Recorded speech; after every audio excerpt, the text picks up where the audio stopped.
So it's finally here, Honda's 5th generation CR-V. Now we've driven it in Thailand, we've driven it in the Philippines, but we have both cars here, the petrol and the diesel.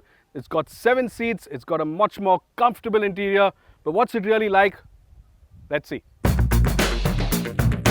Now while the 5th generation CR-V may be larger on the outside, it still is instantly recognizable as a CR-V.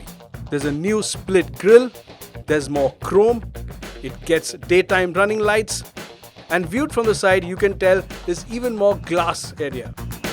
The dual tone alloys add a smart touch, and around the rear the L-shaped LED lamps are attractive too. Now we've taken a look at the interior in our earlier video, but there are some changes on this one, so let's take a look at that first. What also makes this cabin different from the one we had in places like Thailand and the Philippines is that our car gets this nice light tanned interior. It just brightens up the cabin, it makes it feel larger and more comfortable and more luxurious. And when you have the combination here of the leather, the black leather, the wood trim, the chrome and the beige, it really does look pretty cool. Apart from that, it's pretty much the same smartly laid out interior we had in Thailand. The materials are a big step up from what we had before. It has a smartly laid out dash, and what you notice instantly is that there's no conventional gear lever. You only get push buttons. This beautiful, very effective gear selector. It's a push button gear selector, but it's absolutely dead easy to use. Fantastic. The touchscreen is easy to use and gets Android Auto and Apple CarPlay, but the 7-inch size feels a bit small. The digital instrument cluster, however, is quite cool, and it even offers an alert when the driver needs a brake. The CR-V's safety suite also includes ESC, Hill Start Assist, Lane Watch and ISOFIX child seat mounts. There are also a lot of feel-good features like auto LED headlamps, dual zone climate control, a panoramic sunroof, electric parking brake, push button start, leather upholstery and an 8-way adjustable driver's seat. Now while the front seat is important, what most owners will do is spend a lot of time in the middle row. So let's see how good that is. So in the second row, and even with this seat set for my driving position, there's a decent amount of knee room here. Now I know what you'll say, it isn't too much, but wait. You can slide this all the way back. Of course, no one will be able to sit comfortably in the third row, but look at legroom here. And a good amount of thigh support, good amount of shoulder support. But yes, headroom is an issue. It's tight even for me. And if you're 6 feet tall, well, this may not work. Still, there are some nice touches here. Couple of USBs, 2.5 amp USBs, and you get this massive panoramic sunroof. But the best bit is a slightly theatre seating position. You're seated slightly above the front row. You get a nice view of the row ahead, and that's pretty good. But the talking point about this car, like I've said earlier, is the fact that it now gets a third row. It's the very first time the CR-V gets one, so let's hop in and see just how much space and comfort there is in the back. Now, flipping the third row seat forward isn't as straightforward as some cars, especially something like the Marazzo, which you can do with 2 fingers or just one lift. So you've got to fold this down first and then really pull on this lever. Yes, and then it tumbles forward. Of course, getting in with this kind of opening is going to be difficult, and while I have adjusted this seat to be comfortable, it's tight on headroom, there's very little knee room, you're seated almost on the floor, your knees are facing up, it's not very comfortable. Yes, you can endure maybe half an hour, 20 minutes in the back here, but it's best left to children or very short drives. A point to note is that only the diesel CR-V gets a third row of seats. The petrol CR-V has a standard 5-seat layout, and with the rear seat sitting absolutely flush in the boot floor, you get an increase in luggage space. The diesel offers 150 litres of room with all 3 rows up, 472 litres with the third row folded, and 936 litres with the second row folded as well. Clever touch on the 7-seat CR-V is that the adjustable floor can be raised to create a flat loading bay. To begin with, let's drive the petrol. Now earlier Honda had the 2.4 and the 2-litre petrol, but this time around we only get the 154 horsepower 2-litre petrol.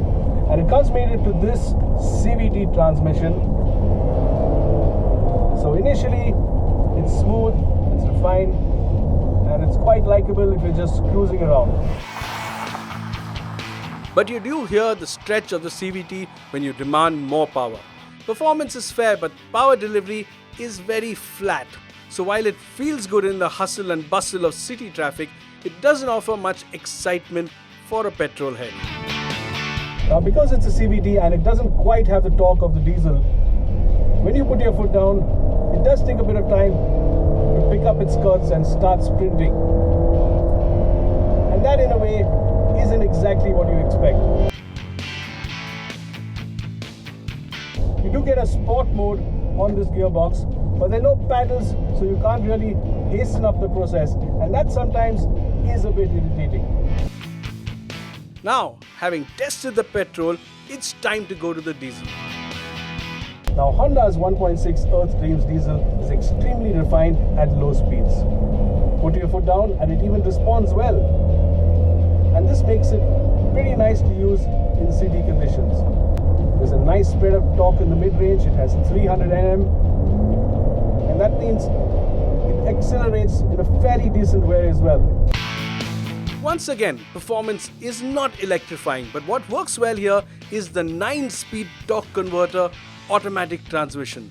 The smooth shifting gearbox responds well to the throttle as well as to the paddles, and the short gearing allows some pretty brisk acceleration.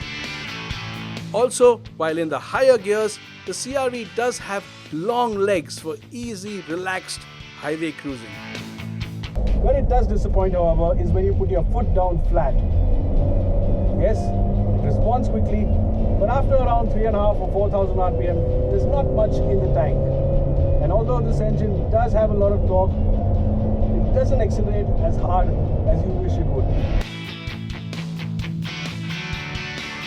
What really had me pleased was the manner in which the CR-V tackled our roads. Now on its tall springs and big tires, the CR-V really does ride well. And the setup is so good, it's soft and compliant, and even the stability is good. Coming up, we have quite a deep dip, but I'm just going to skip through it. Wow, that's really impressive. And it really does make buying an SUV like this so much worth its while.